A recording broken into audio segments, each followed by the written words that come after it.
Hello and welcome. I am Zabraxi. You know, I've always wanted to be able to change seasons on command, and now, with this, I finally can. Check this out.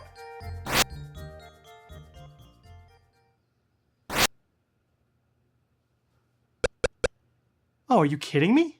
Oh, I got scammed! By the late 90s, the Adventures of Link had become loved by basically everyone.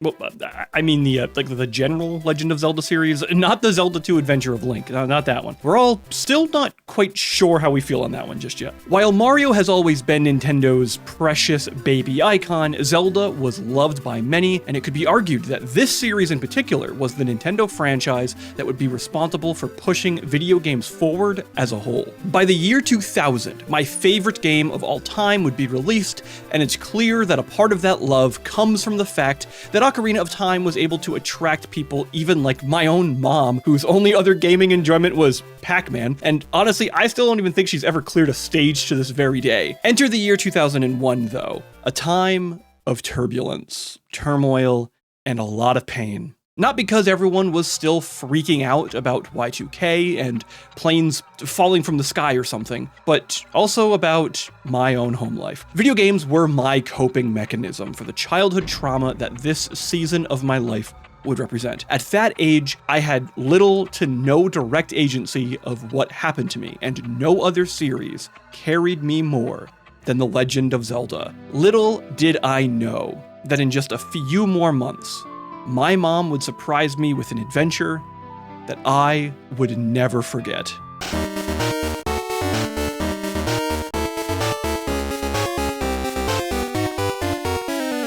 What I had suspected back then, but didn't really know confidently until recently, was that this wasn't just half of the system. In fact, there were 3 games originally planned.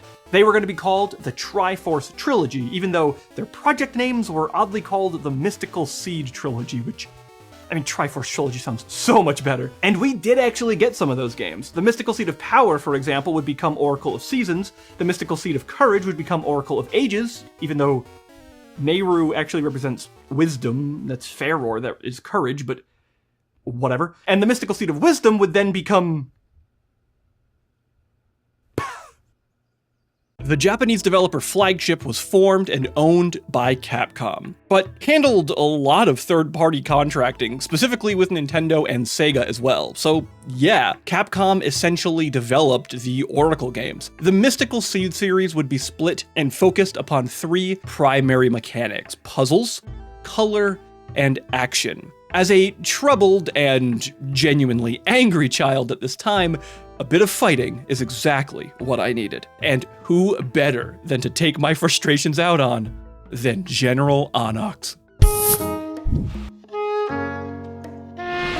The Triforce has very mysterious and often plot-convenient powers, and this time, Link's journey kicks off by being teleported to the land of Holodrum. To this day, we're not entirely sure of what or where this is, other than the fact that the goddesses are present in a mortal form and are each revered still, though I wouldn't quite say worshipped. Though I'm sure someone in the comments is going to correct me on everything I just said. Now, these are the goddesses we all know, but Din's relationship to the people of Holodrum is not what you'd imagine relating to a deity. Instead, she travels around with a group, including Impa, and is viewed as a caring oracle of seasons, rather than a divine example of power that she traditionally represents in Hyrule. So if you only play one of the Oracle games, then you'll be missing out on some story. But if you perhaps just hypothetically, cried and whined enough to convince your mom to buy both of the games, then you'll learn the real story. And a good life lesson, just cry until you get what you want. Enter General Onyx, easily one of the coolest looking villains the portable Zeldas has, with easily the most boring motivation: send the world into chaos by causing the seasons to be out of balance because, well... Zabraxi, some villains just want to see the world burn, or be too hot, or too cold, or kind of mildly either way. What the hell was that? It is I. Hello? God? Do you like Zelda 2? Oh, no. I'm not some kind of omnipresent being. At least not yet. No, it's me, Phil, from the Pixel Tavern. And yes, I love Zelda so much, I'm making an entire series on it. Oh, cool. I kind of like this Phil God guy. Hey, Zabraxi, I like you too. Although I question if that's your real name. Much like how these are twin entries in the franchise, the havoc being wreaked is caused by twins as well. Twinrova, specifically. The two witches are trying to resurrect Ganon through a dark magic ritual, which requires 3 flames to be lit. It's almost as if there were 3 games at one point. Twinrova is using Onyx to go on a murderous rampage to light the flame of destruction. Varen, from Ages, lights the flame of sorrow by forcing people into slave labor for hundreds of years and messing with the time stream. The final flame of despair is lit if you link together both games, causing Princess Zelda to be captured. Oh, Zelda's in these games too? What does she do? Oh, come on! Does everybody just forget that Zelda's a badass? If all 3 flames are lit, then Twinrova will be able to resurrect a single dead Gerudo back to life and dominate the world once again. I wonder who they'll choose. It's gotta be that chick who hosts the trials for the ice arrows. Like, easily the most evil Gerudo ever. Or these jerks. Seriously, these ladies are a tougher challenge than the final fight with Ganondorf. Now, some of you might wonder why we've been starting with Oracle of Seasons first. Well, there's a really, really good reason for that. You see, Oracle of Seasons it's on the left side of the strategy guide. I played Ages first as a kid, so so that doesn't make any sense either.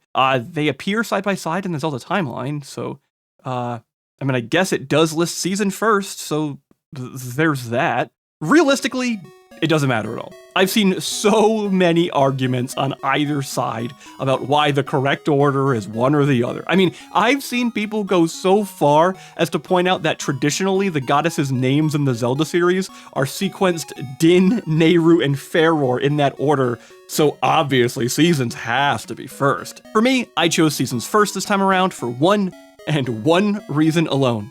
There exists a single part of the map in Ages that is unexplorable if you haven't played a linked save from Seasons. I mean, it's not much of the map. It's a single screen, but again, it realistically doesn't matter. Mostly because if you really want to nitpick about it, you actually have to play through both games in both orders anyway to get access to all of the linked events. Thankfully, though, something really cool about the Oracle games is that you can play the game like normal and still see everything there is to see. Wrong! Yeah, when I mentioned linked events, those events are story. There are actually entire segments and sequences completely altered and some even entirely absent from your adventure if you aren't playing a linked game. Now, granted, some of this is trivial, some of this is just neat, and some of it is pretty gameplay defining if you consider some of the special items and upgrades that are locked behind the secret codes that you'll find across the game. Each game has its own massive trade sequence questline, but what makes those so unique is that the quest is technically a back and forth across both games, as you'll unlock secrets to tell certain NPCs in the opposite title to get special rewards and unlocks. So if you really want to optimize this, then get yourself 2 Game Boys, both games, and start linking them up. I don't have a link cable. These cross-connecting sequences really help the Oracle games stand out, not only as unique entries, which in many ways they really aren't, and I'm not saying this to undersell the 2 games at all, but brutally, the Oracle games are mostly Link's Awakening DX asset flips with added cross-game mechanics similar to that of Pokemon, just without the need for a link cable. Now, some of you might immediately prepare to jump in and defend these games, but don't you worry, you won't need to. Because there's nothing worth defending. Okay. Joking aside, these 2 games are actually awesome. Flagship absolutely nailed the idea of simple complexity with these entries. Both Oracle games dropped just before the release of the Game Boy Advance, and even implemented a few fun features and items that would only be available if you were playing on a Game Boy Advance, which, again, to be clear, wasn't even out yet. What that meant, though, is that there were still a lot of hardware limitations that needed to be worked around. Colors were still limited, for example. There still only existed a D-pad, a start, select, and A-B buttons. The Game Boy Color titles had such confined walls in terms of technical potential, so creativity and simplicity had to be the name of the game. Link's Awakening legendarily shattered all expectations of what portable gaming adventures could be, and a few years later, Pokemon would turn that up to 11 and completely erode any excuses that handhelds couldn't also have intense and epic RPG adventures. Ages and Seasons were in a new era of expectations, while also fighting the uphill battle of releasing on aging hardware, while players were anxiously and excited to see the new member of the Game Boy family. In so many ways, this was the worst time to be a new Zelda release. And it wasn't just one game, but a twofold attack with even more at risk now. So, how was the reception? Well, just for fun, I googled highest rated Game Boy Color games, and the entire first page placed Ages and Seasons both in the top 3 of every single list I found. What Flagship was able to release was something truly special.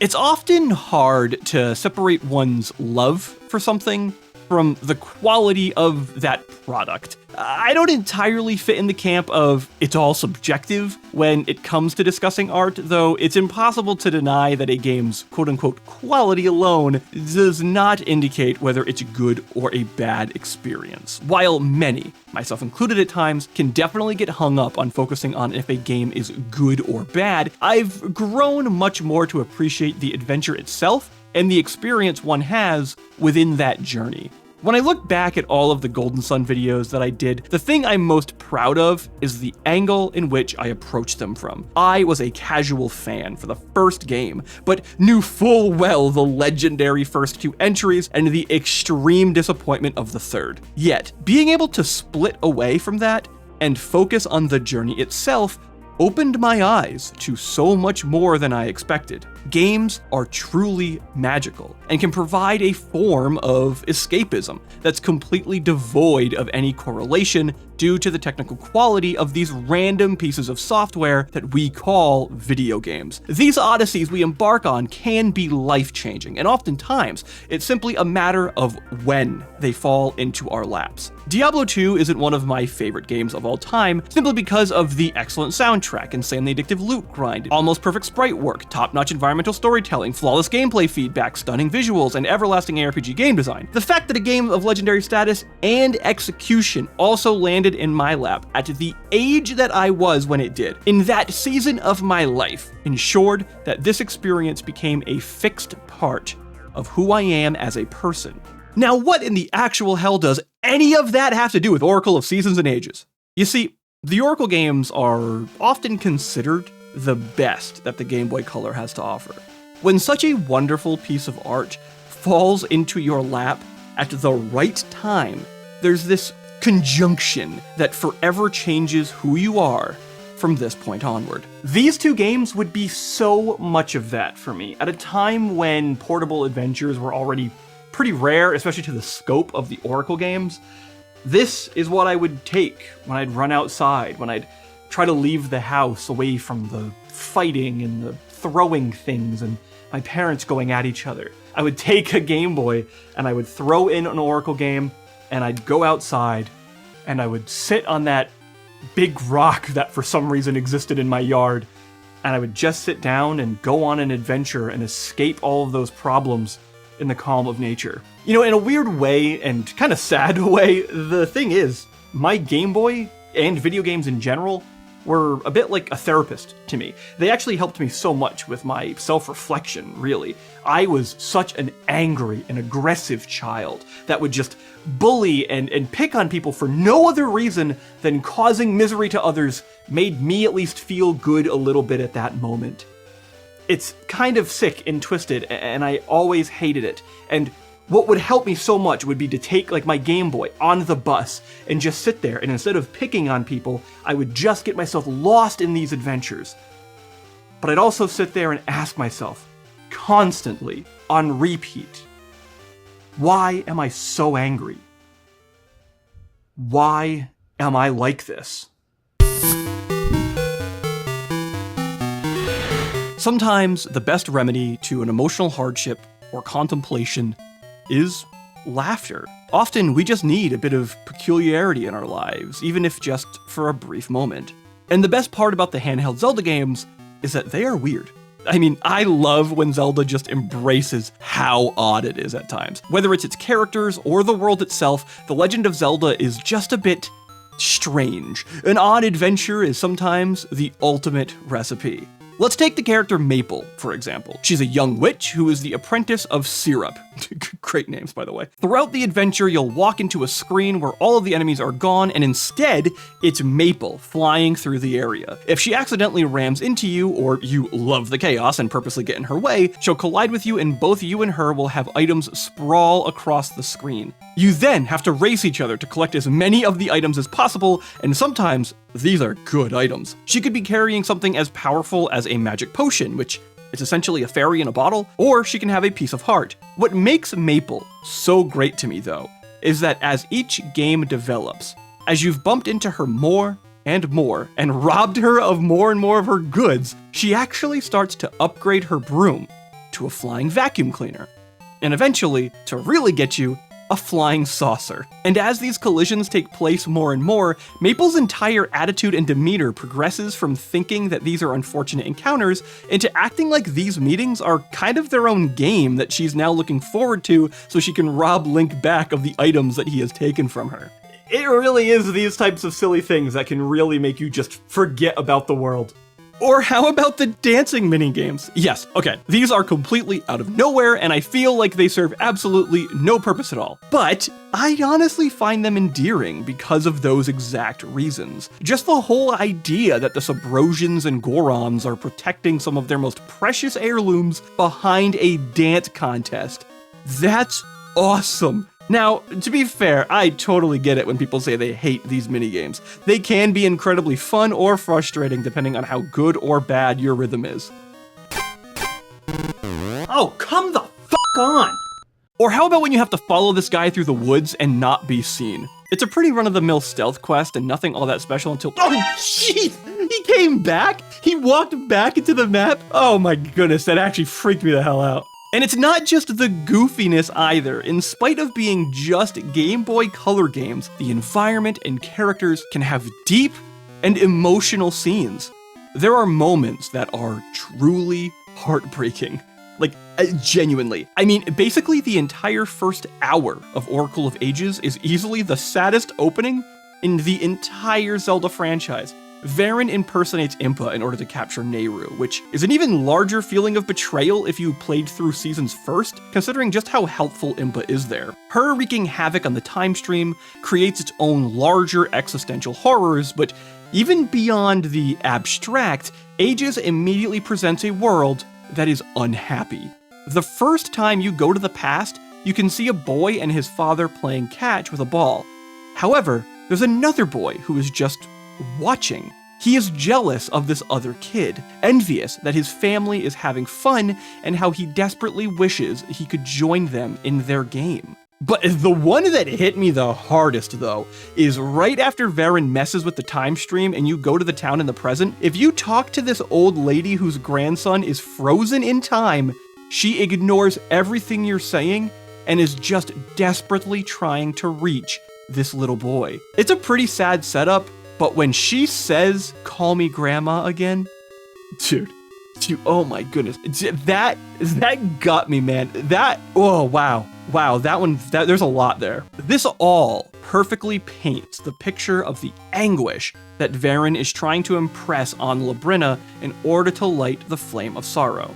And Seasons has these moments as well, but they aren't nearly as emotional or personal, which is probably why after all these years I still tend to enjoy Ages more. It's more focused on the disarray that Onyx has thrown the physical world into. Sure, there are people who are dying, but you don't really get to see the consequences of any of this, so it's more intuited and understood rather than experienced like Ages. However, seeing the effects of the ever-changing and destabilization of the ecosystem does still sell just how successful Onyx will be at lighting the flame of destruction. There's also a lot of opportunity to have some real-world commentary on climate change, as these ever-changing and more severe seasons in the world of Holodrum are having significant impacts on the day-to-day lives of its citizens. Though Oracle of Seasons never really dives into those topics outside some surface-level consequences, and while I was hoping for something more interesting, I wouldn't really say I can fault it in any way.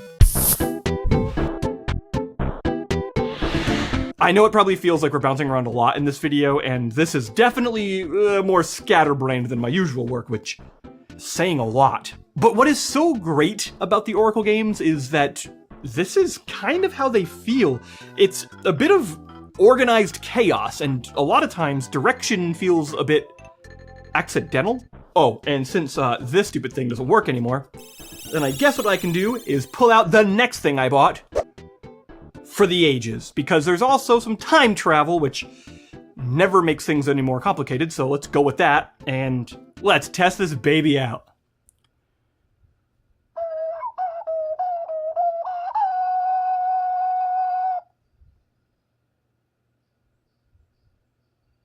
Oh, come the f on. Well, despite the fact that these items I'm using clearly don't work very well, in the games, the Rod of Seasons and the Harp of Ages are thankfully fully functional and act as each game's activator of their respective gimmick. In Seasons, you can wave the rod and force certain seasons to occur, or at least force to whichever ones you currently have available. Interestingly though, apparently the rod only works if Link is standing on a tree stump. Oh, well maybe that was my problem all along. Damn it! Oracle of Ages took a mechanic lightly seen in Ocarina of Time, mixed it with the main mechanic of Link to the Past, and Fusion danced them together to make one of the best dual world mechanics I have seen in any game. And it's on such a tiny little Game Boy Color too. Oh, Phil, it's God! No, it's just me. Wait, what did you say? Anyway, it doesn't matter. Oracle of Ages is awesome. It utilised the time and dual world mechanics Zelda had used over the past few games in interesting ways, and would go on to use them in even more games in the future, possibly even in the upcoming Tears of the Kingdom. But Oracle of Ages is one of the best uses of it in the whole series due to how integral it is to the overall exploration, the story, and puzzle mechanics of the game. Dungeon 6, Mermaid's Cave, is a prime example of how well it's used. Oh, a lover of Mermaid's Cave, huh? You are a god with good taste. I've always been in love with the multi-world systems that have become tradition across so much of the franchise. Like, seriously, how do you beat something like the multiple time eras of Labrynna and Ages? Why, by adding 4 variations of the world, of course. Clearly, Flagship really wanted to make this into 3 different games. Perhaps all 3 were supposed to have dual worlds, so they settled with 4 in Oracle of Seasons. It uses its mechanic of multiple worlds in a way that makes you have to think about the effects of the weather. What happens to lakes in winter, plants in spring, and autumn? Well, things get pretty groovy in the autumn. A favourite change of mine is in the winter when lakes freeze over and hills of snow allow you to traverse an area differently. The weather changes from almost screen to screen, making you have to continuously think about how the weather is going to hinder or support you for each area. It might not be as freeing as the Harp of Ages becomes when you can jump between each time on the fly, with it instead relying on stumps in some areas to change the seasons. It still gives so much variation and unique puzzles that I don't think any other Zelda game outside of these 2 has been able to match them in quite the same way. Yeah, the mechanic is surprisingly interesting and forces the player to constantly think far outside the screen they are currently on. Despite the fact that there are patterns across seasonal changes, you are almost always forced to change the seasons from a screen that isn't the one you're trying to navigate past. Zelda is incredible at forcing players to exercise divergent thought processes, encouraging the brain to think not about the direct impacts of an action, but all possible subsequent and unforeseen implications is something the series has expertly executed across its decades-long existence. The fact that such techniques can also be applied on games with such a harsh hardware limitation is a magnificent feat. That alone doesn't make it great, but the fact that players are often sitting right up on the edge of that line of their brain being stretched while never feeling overwhelmed is something the series and the Oracle games specifically are a masterclass of. Let's face it, Sprites, both of these games are fantastic. They have their flaws, some of which are actually due to Nintendo's design, such as continuously having to change items via the pull screen, but Flagship really made an impact on the series in unique, interesting, and most importantly, fun ways. I would absolutely love to see them return to the series someday. We've had spin-offs such as Cadence of Hyrule, but what about a new top-down Zelda from a new developer?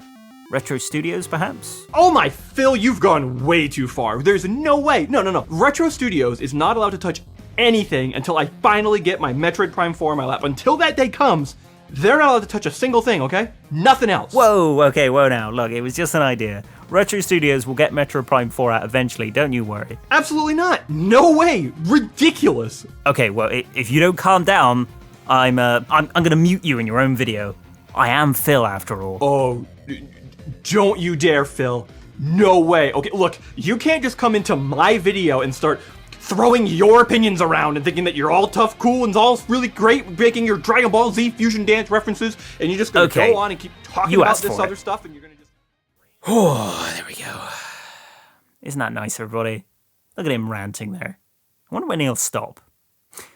Well, I'd best give him his video back, really, shouldn't I? Enjoy the rest of it, everybody. Please check out my own video on the Oracle games and the rest of the Zelda series over at youtube.com/The Pixel Tavern. Farewell.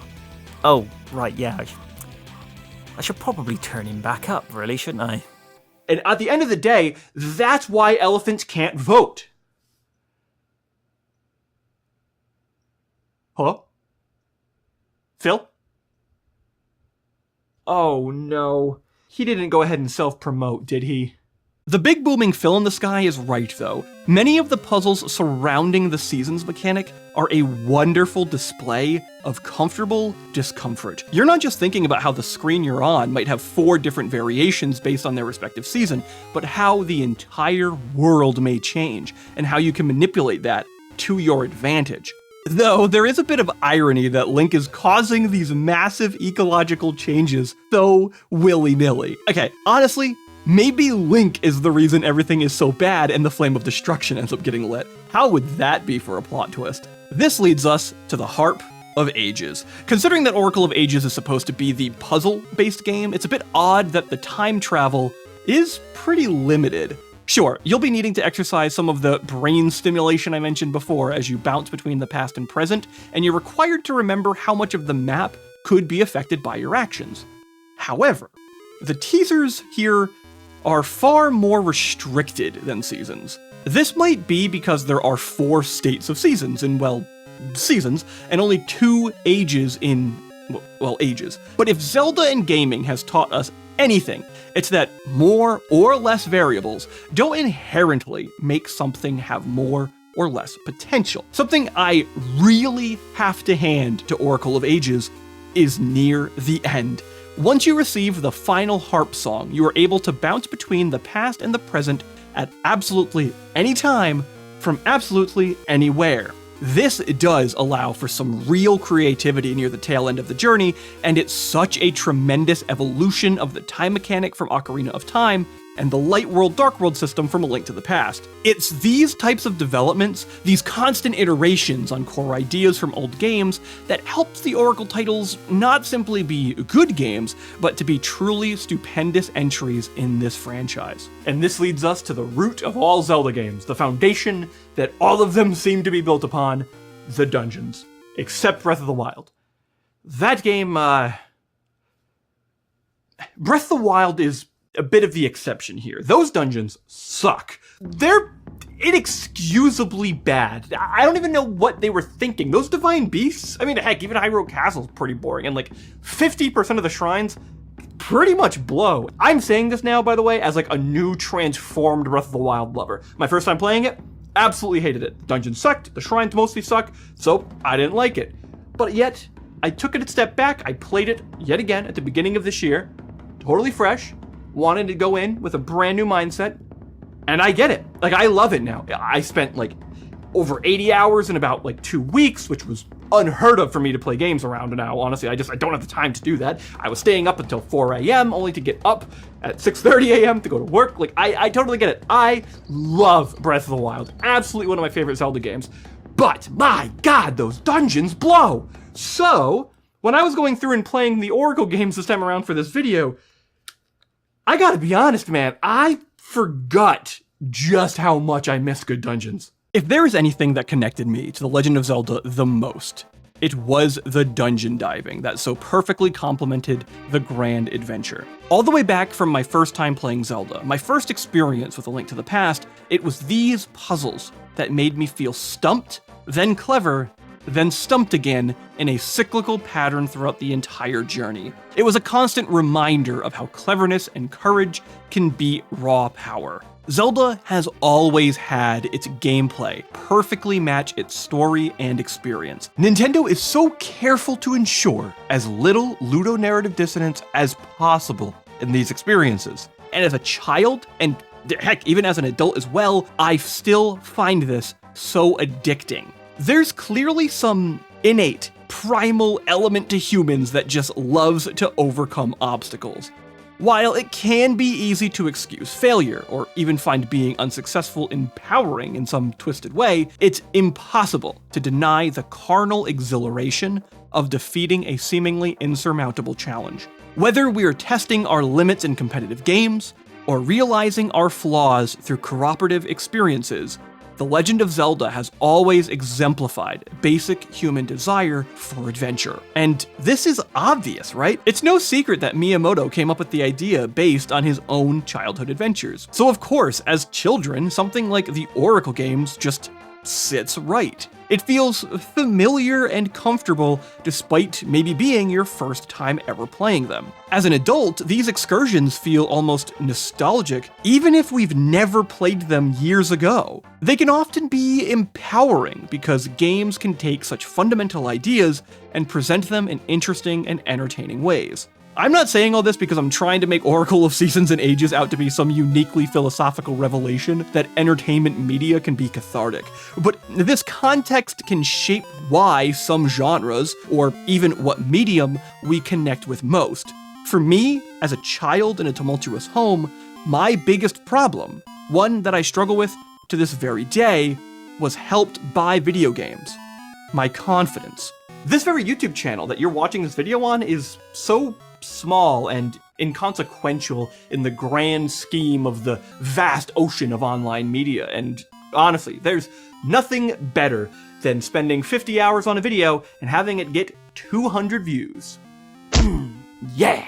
It can honestly be emotionally crippling and debilitating sometimes, but the cool thing is, honestly, if 200 people watch a video of mine, that's a couple hundred people who have decided to sit down, or in the car, but sit down and watch my stuff. They're going to take their time, their limited and finite resource, the most valuable thing we have, and they are going to let me entertain them for that moment.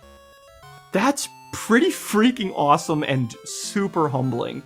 And that's often what we need to do at times, it seems, is to recontextualize our problems in the scope of the grand journey. Honestly, sometimes you just need a little bit of a win. Just a couple wins and a couple W's in your life to just remember the fun and the grand adventure of this whole journey we're on. And I am fully aware that I am mostly saying this to myself. For me, solving a Zelda puzzle, overcoming the difficulty of a boss fight, finally discovering that path that I need to take after what felt like being lost for an eternity, and then barreling down that direction with reckless abandon can spark confidence into existence. Eventually, you start to realize that you're more capable than you think. It doesn't have to just be confidence here. It can be anything or a multitude of aspects. But with Zelda, everything is a puzzle. Everything is a thing to overcome. And the Oracle games have some wonderful dungeons and mechanics to help sell that so well. It's even cute how something like needing animal buddies to get to a dungeon serves as a puzzle in and of itself. Yeah, you didn't think I was gonna go all this way and not at least mention these little guys, did you? I think the role that Ricky, Moosh, and Dimitri play is a bit overblown and a bit overmarketed, but I can't deny just how cute and fun they are. To this day, they are easily the most interactive of all of Link's companions, but their usefulness is pretty limited and sporadic. Like I mentioned before, you might need them to get to a dungeon real quick, and then you might not need them again for several hours. And when you do finally arrive at a dungeon, oh man, they are fun and clever. Both of the Oracle games keep their respective theme of action and puzzles at the core of these temples. While both have combat and brain teasers for sure, Seasons clearly focuses on tougher enemies and encounter-based mechanics, while in Ages, you'll almost never be in danger of death in comparison, but often be wandering around trying to find what clue it was you missed. The biggest that these games do, though, in this regard, is the evolution of mechanics, not just across a single dungeon, but across multiple dungeons throughout the entire game. For example, in Oracle of Ages, the first dungeon has you push a colored block into a hole to get further. This puzzle, so to speak, is so straightforward that I hardly even call it one. What's peculiar, though, is how this colored block never appears again on the entire first level. So, what the heck was that all about? Well, in the second dungeon, it returns, and this time requires a little more thought. And then it comes back again. And again. And each time throughout several dungeons later, this little mechanic starts to expand on its complexity. A criticism often leveled at Zelda temples is that you just find the item you need and use that to solve all of the puzzles of that dungeon, and all of the mechanical theming is pretty self-contained to each stage or dungeon. And for the most part, yeah, this critique is pretty fair. So the fact that these two Game Boy Color games, of all things, that weren't developed by Nintendo escapes that criticism for the most part makes it all the more impressive. Like, take this weird spinner thing. Throughout each game, the interactions with this get more and more sophisticated, while the core concept is the same each time. And this mechanic, yet again, exists across both games. Not only do the skills that you develop in the Dancing Dragon dungeon in Oracle of Seasons help you with the Following Ruins dungeon, but they also come in handy in the entire other game as well, in something like the Mermaid's Cave. Oh, the Mermaid's Cave, by the way. This is one of my favorite dungeons in all of Zelda. The entire thing is so wonderfully executed around the theme of time. You have to find a key in the past that unlocks the door in the present, while also needing to find a way into the dungeon in the past by doing things in the present. The crossing of time is so clever on its own, and it reminds me of the Spirit Temple a lot. But unlike the Spirit Temple, which only has you go as a kid once and then back to the dungeon as an adult once, to navigate through the Mermaid's Cave, it actually requires you to bounce back and forth between the past and present a few times. It's clear that the developers over at Flagship played Ocarina of Time and realized the still untapped potential of this mechanic. The Skyward Sword Sandship would arguably toy with this even further, but in a different way. The Mermaid's Cave, though, is such a wonderful example of how to be a bit confusing and meta, while also giving just enough direction that players will feel insanely cunning once it all clicks. The only thing I'm still a little stuck on is how Twinrova's expecting this to succeed. If there are 3 flames, and each flame is lit by one game, but only 2 games exist, well, I mean, I guess what I can do is just travel through time and figure out how it happened. Let's do it. You're gonna work this time, right? Here we go, here we go.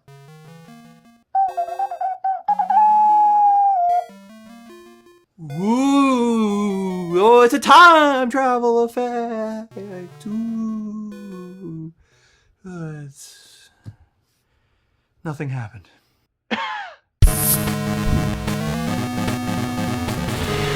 Once you have defeated Onyx or Varen, then started a linked game and defeated Onyx or Varen, you'll finally get access to the true ending. Zelda is captured by Twinrova, and since she is captured, everyone in the land loses hope, thus lighting the final torch, the Flame of Despair. Wait, really? Zelda is the only reason that anybody in Holodrum or Labrynna has hope? That's some really bad leadership, Zelda. Also, some like really sad lives. Like, is everyone really just living out their days just hoping that maybe one day, maybe this Friday, Zelda Senpai will come and notice me? Really? Well, since Zelda is captured and unable to notice anybody but Twinrova, everyone begs Link to save the day. Because what else are they going to do? They're hopeless. Literally. What we get is a bit of a rehash in some ways, and also slight modification to the Twinrova fight in Ocarina of Time. There isn't much to say other than it took me quite a few times to realize that the Scent and Mystery Seeds were the effective item against the merged form of Twinrova. God, I feel so stupid, but really though? Like, it's a little bit odd, right? Eventually they are defeated before they can offer up Zelda as a pure sacrifice to resurrect Ganon, so instead, they offer up themselves. In doing so, the ritual goes a bit wrong, and the Ganon that returns is simply a mindless monster, a brute without any of his wit or cunning. I was so looking forward to this moment. You see, as a kid, I could never beat Ganon. I don't know why, he was just too hard, I couldn't get him down. But now, it's been some time. I've been through many seasons of my life. I've aged quite a bit. So now, I'm ready. I am going to take down Ganon. I am finally gonna win this. There's not actually much to say about the encounter. You fight a classic-looking Ganon in the Room of Rites. He doesn't have a lot of mechanics, and there isn't a clever puzzle to execute to get him or anything. He's truly a mindless, raging, killing machine who just attacks hard, fast, and often. But I started to figure out the pattern. I see what he is capable of. I waited too damn long for this. This is my time to shine. I am not about to lose.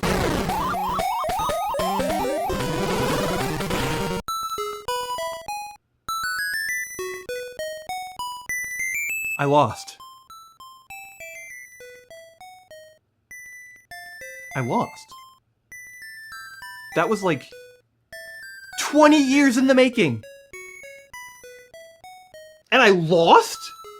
Okay, I was not about to let him beat me again, so I did the only thing a courageous, confident hero would do. I grinded up a ton of rupees to buy a magic potion, which is basically a fairy in a bottle, so that I might actually have a shot this time around. Man, courage. Faror would be so proud. And after a long and grueling back and forth, after having to down that magic potion to stay alive just a little bit longer, and after one final spin attack. Yes, yes, yes! Oh, that feels so good. It was like an unfinished chapter in my life that I can finally move on from. It was gnawing in the back of my mind for so many years. I'm probably not the only one to ever say this after such an exhilarating rush of doing something that your kid self couldn't do, but man, my younger self must have sucked at video games because honestly, that was not that hard. Second try.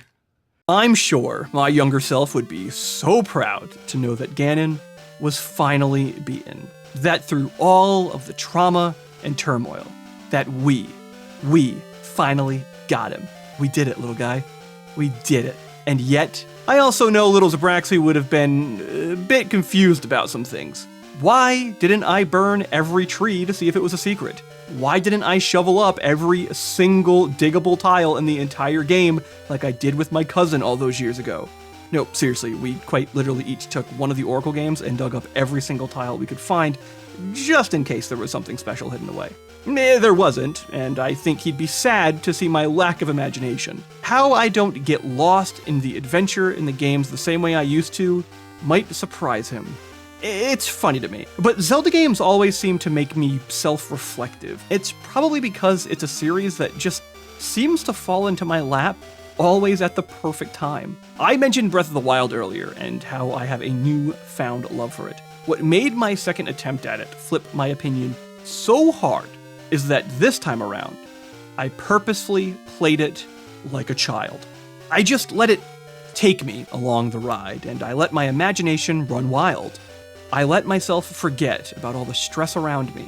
I just went on an adventure across Hyrule. That was it. So when I started playing these two games again, I found myself wondering if I should do the same. Maybe to just go on an adventure. Because through all of the hard seasons of our lives, through all of the ages that pass us by, we get to change how we see our own adventures. So, For little Zabraxi, I beat Ganon for him. And also, I made sure to dig up a bunch of those holes. You know, just in case. Oh, and don't forget to check out Phil at the Pixel Tavern. Honestly, his channel's great. I'm a huge fan of his work. He's the reason I ended up playing Tunic, which, great game, by the way. And yeah, seriously, check him out. He also has a bit of a catchy intro, which is way more than what I have, so there's that. I'll see you in the next one. Bye-bye!